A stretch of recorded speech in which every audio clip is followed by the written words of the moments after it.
Hi everyone, and welcome to Unit 4, Module 19. We're going to talk about visual organization and our interpretation of it. Here are your learning objectives, and here are your vocab. Okay, so Gestalt psychology. This is a German word that means organized whole. So if you look over at this image here, what do you see? So if you look at the X, you might see a cube. However, there's no cube there. What is there are these little triangle-like shapes, like little pie shapes, and the space that the lack of anything there looks like a cube. So we tend to look for the whole, like the bigger picture, instead of describing all of those little pieces. That's the idea of Gestalt. So figure ground is a Gestalt idea where we try to organize and separate the information we're looking at between the figure and the background. So for example, in this picture with the black and white picture here, you might, if you determine that the white part is the figure and there's a black background, you can see a vase. If you decide that it's a white background, you can see two faces in the black color. If you look at the next picture, there's a guy either playing the saxophone, or if you look at the white, it's a woman, right? And like half of her face is shaded. In the bottom picture, again, you see a tree or you see two animals. So it depends on what your brain perceives as the figure and what's the ground. So this I've kind of shown you each principle, and you do need to know these, of Gestalt. So there's closure. So when you look at the G, again, it's not technically a G, but we perceive it as a G because we perceive that that really is a G, even though there's a gap in those lines. So it's not technically a G. In proximity, we tend to group nearby figures together instead of seeing them as like, so like all those little cubes, we don't see them as like, oh, well, there's some cubes that are partially gray and partially black, and we don't group them that way. We group them in a way that allows us to see an E, right? Even though there's all these little individual pieces. And that's because we group based on proximity. So closest to one another. Continuity or continuation. So there's an S there. We don't perceive that those lines going through the S as being a bunch of different lines. Like there's a top line and a middle line and then a bottom line. We perceive it as one like bar going through the S. We can't see the whole bar though, because it's blocked by the S, and part of the S is blocked by the bar, but we still perceive it as one continuous S and one bar. Similarity, so Gestalt law of similarity, we group things that are similar together. So we group those two T's together because they look similar. And then there's another example of figure ground. So depth perception also helps us organize and determine our surroundings. This is our ability to see in 3 dimensions, even though the image is striking our retina, it's 2-dimensional, but we use cues to help us see in 3 dimensions. So in this picture here, you see a baby on this box, and they put plexiglass over it, and they kind of create the illusion that there is a cliff. And they try to see if newly crawling or experienced babies will crawl over to their caregiver when the caregiver calls them. And the baby will not, because they perceive that their mom is basically calling them to walk over a cliff. So binocular cues. So bi means two. So that means we're using our two eyes to determine depth. And retinal disparity is the binocular cue that we really use to determine depth when we are distinguishing with two eyes.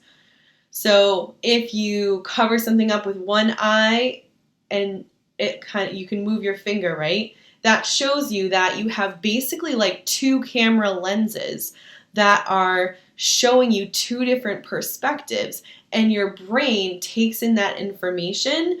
Again, dual processing mind. Your brain takes in that information and it helps us understand in that unconscious level how far away something is. So the closer something is, the more retinal disparity there is, right? Because if something's really close, it's going to really alter what it looks like on your retina. Versus if it's really far away, both eyes see it much more at the same. So we also use monocular cues, so one eye cues. So there are different names for these. So for example, relative size, we look at cues, we look at things around it to see if things are smaller or bigger. So this orange circle is the same exact size, both of these circles. However, using the cues around it, we perceive the second circle, orange circle, to be bigger because these circles around it are small. So we're using a monocular cue there of relative size. Interposition is another monocular cue. So you see one deer in front of the other, and that's showing you that the one on the left is closer to you than the one on the right. We also use linear perspective. So in the bottom left-hand picture, you see that there's like a big hallway, right? And it looks really big and long when really it's just a flat image. And that's our monocular cue showing us that these lines converging are showing us that there's distance there. Relative height, so one building compared to another building, one looks lower, one looks higher comparatively. We also use relative motion.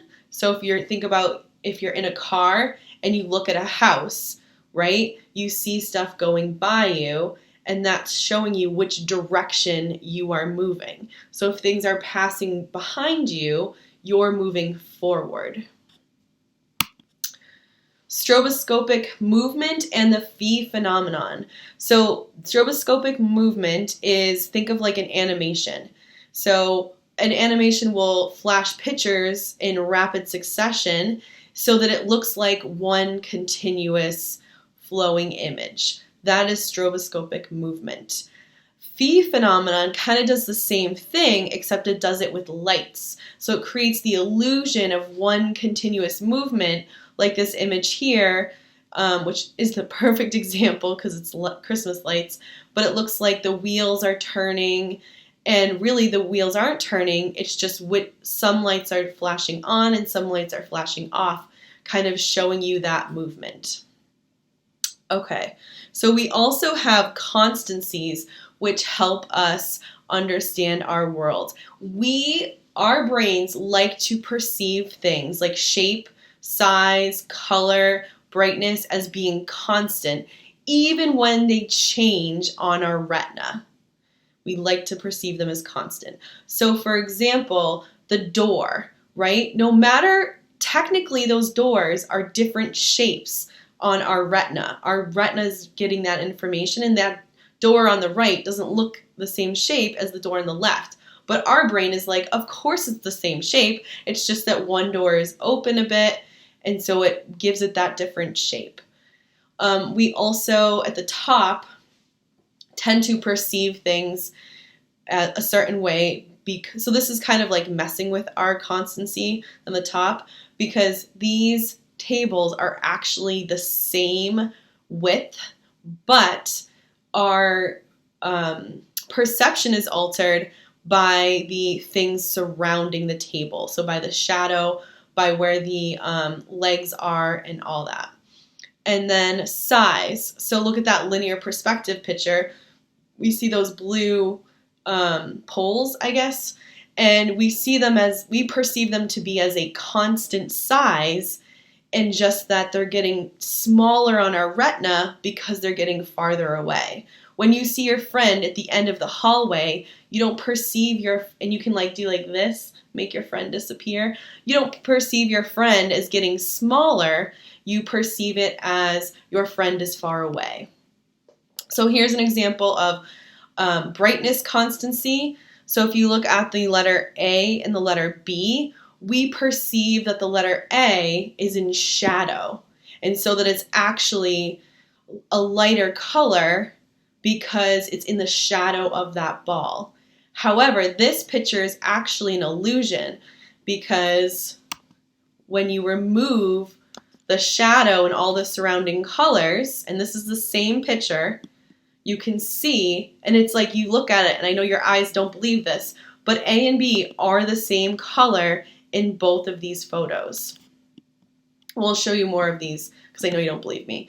This bar in the middle, this gray bar, is the same color the whole way across, but it appears to you that it is different colors because of the context around it. Because one side is lighter, so that makes that side of the bar look darker, and the other side is a darker gray background, so that makes that side of the bar look lighter. And you know, the whole dress and sneaker thing, it all kind of applies to this color constancy, light constancy issue. So, experience in our visual perception. They have learned that there is a critical period for us developing our perceptual development. So they found that humans who are born with cataracts, so they couldn't really see clearly, they could only see in limited ways. Once they had surgery, they could see color, they could distinguish between figure and ground, but they couldn't identify shapes that were familiar to them by touch. So they were familiar when they had the cataracts by touch. However, once they could see, they weren't able to really identify them by visually looking at them. So it shows us that there's something there. So they did studies with kittens, and from infancy, they put these goggles on to kind of replicate this limited, restricted vision. And once they took the goggles off when the kittens were older, the kittens were also not able to detect shapes. So telling us that there's something innate that we're born with that allows us to interpret shapes, and if we don't develop that through infancy, we might never have that. As humans, we have perceptual adaptation, meaning if we develop normally and then something is put on us, let's say like a distortion goggles, we can through time, maybe not immediately, but over time, our brains can adjust to that distorted view. So chickens, by the way, are not able to do this. If you put distortion goggles on them so that their vision is thrown off 30 degrees to the left, they will just start pecking 30 degrees to the left, looking for their food. They never quite figure out that, oh, my vision's distorted. If it looks like it's right here, I need to go right here.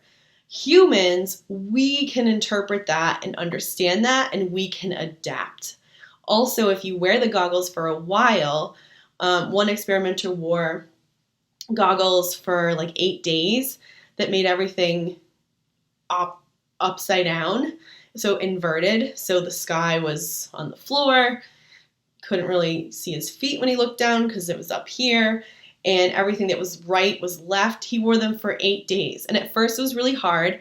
Eventually he adapted. He was able to reach for food and all of that. And when you take them off, there is some delay, but it's very brief, and the person can go back to normal perception. So takeaways. Our brain is constantly trying to organize and make sense of the pieces to see that bigger whole. We use binocular and monocular cues to tell us things like distance, size, and interposition, and our brains want us to see things as constant and not changing, even when illumination or shape changes on the retina. So that's all for Module 19, and I will see you